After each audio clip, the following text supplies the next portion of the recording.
Mwongondera sureka ndabayikaze murano makuru atatu yo muri kano kanya. Coach Gael na The Ben bamaze kwiyunga ubu ngo bavuga rumwe naho hatazwe ko Bruce Melodie nawe azobahanja muri uwo mugambi w'amahoro. Inkuru ya kabiri nayo Kevin Kade yamaze kumanika amaboko kuri ya ndirimbo sikoza ubu ngo agiye kwisohorera iyindi nkuko bivugwa nabegereye abamo neberera akazi. Nayo Minister Abdara yagirijwe kureberera noneho akaza guhamagara RIB aruko Yago atanguye kwigwanaho kuko yabuze umutabara. Inkuru ya mbere katuyihere mu kwiyunga hagati ya The Ben na Coach Gael. Ikibazo cari hagati ya The Ben na Coach Gael ngo camaze gutorerwa umuti, basubije ahamwe. Ibyo nivyashikirijwe na The Ben muri post yakoze kuri Instagram aho yariko collabo na Coach Gael. Iyi nkuru ikaba ari nziza ku bakunzi ibikorwa by'umuziki nyarwanda kuko amahirwe ko indirimbo Sekosa ya Kevin Kade ishobora guca isohoka aca yiyongera kuko vyavugwa ko ari Coach Gael yatumye idasohoka. Abatari bake mu bakurikiranira hafi ibijanye no na muzika i Kigali bakaba berekanye akanyamuneza kadasanzwe kuva haboneka izo foto z'abo bagabo uko ari babiri. Naho biruko nta kintu kiravugwa ku bijanye n'umubano uri hagati ya Bruce Melodie na The Ben kuko naho havugwa umwuka utari mwiza hagati yabo. Ikindi kitamenyekanye ni cari mu biganiro bagiranye cyo kimwe n'ikibanza bari barimo kuko bashobora kuba bashimye gushira inko hasi bagatihitamwo inzira y'amahoro canke bakaba bahujwe n'igikorwa batumiwemwo kuko bose basanzwe bakomeye muri industry y'umuziki i Kigali. Ikindi kikiri kibazo no kumenya niba manager Coach Gael na The Ben basubije hamwe mu gihe ariko havugwa ko hoba hari n'imanza bagiye kuburanamwo zamaze gutangurwa bizoca bituma Bruce Melodie nawe abahamvya muri uwo mugambi w'amahoro. Inkuru ya kabiri katuyirabishe muri Sikosa aho mu gihe bizwi ko indirimbo ya Kevin Kade Sikosa ikiri mu minwe ya producer kubera ikibazo cayo kitarakemuka. Ikinyamakuru Igihe kivuga ko umusore yobo yamanitse amaboko.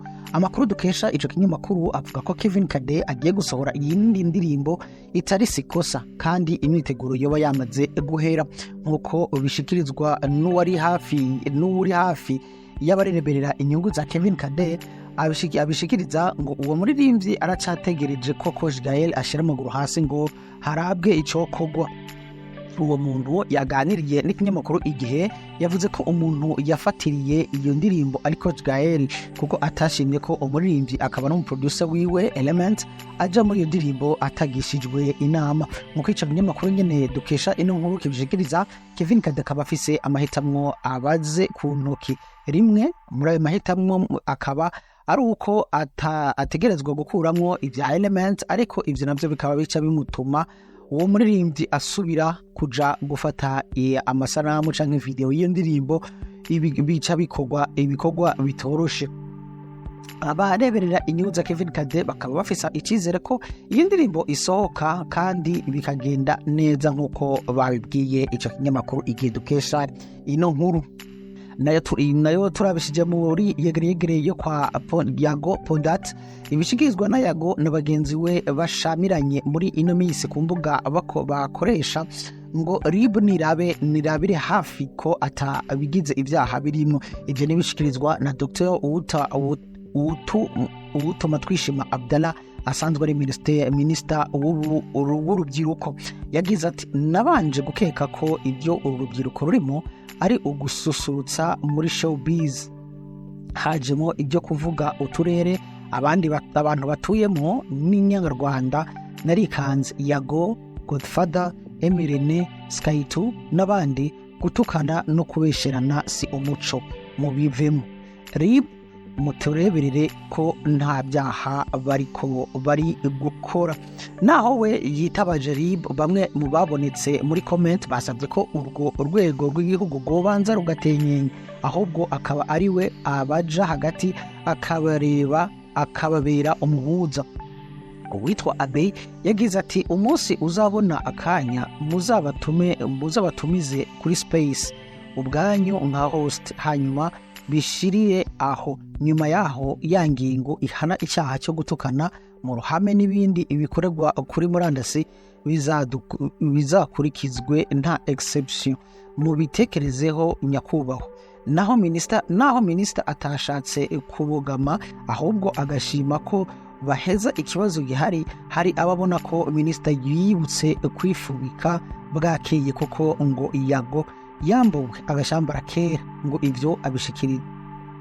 ivyo ashikirije yari kuba yabivuze kare kugira abo basore bahagarike amagambo mabi bamubwira. Umwe yagize ati minisita ibyo bintu uba warabivuze kera ku ma space bakoreye Yago Pondat n'ibiganiro bakoze bamusebya, niba mwarabirebereye bakamwangisha abanyarwanda bakavuga ko nta cano bamwibye n'ibindi. Kuki uhagurutse ubu Yago atangiye gukoresha platforms yirwanaho? Turambiwe inzangano.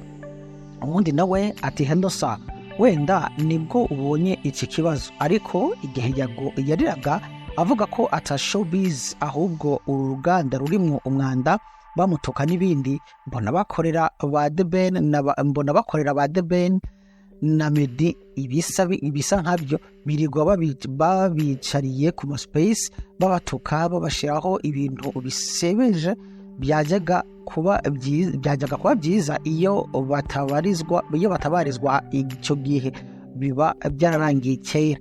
Rero ndareba Yago yarabuze kirengera akigwanaho, nibura reka atume bigaragara.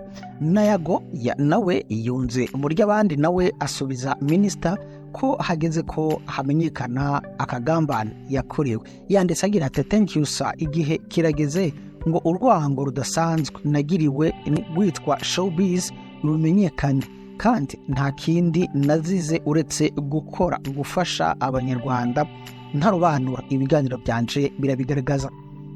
Gushika dukore iyi nkuru rero hakaba hatari hamenyekana ikigiye gukurikira, niba minisita ari we azoja hagati canke ari RIB igiye gufata ibintu